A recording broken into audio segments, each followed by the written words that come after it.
ಈ ಗುಡಿಯ ದೇವಿ ನೀನು, ಈ ತನುವ ಪ್ರಾಣ ನೀನು, ಬಾಳಲ್ಲಿ ನೆಮ್ಮದಿ ನಿನ್ನಿಂದ ಕಂಡೆನು.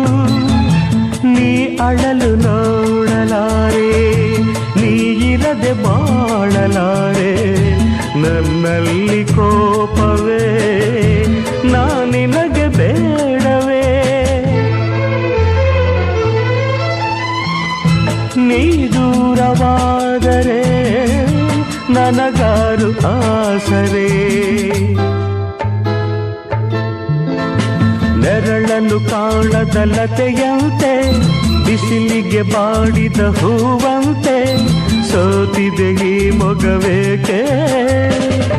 ಏನು ನಿನ್ನ ಚಿಂತೆ ಹೇಳೆ ನನ್ನ ಕಾಂತೆ, ಏನು ನಿನ್ನ ಚಿಂತೆ.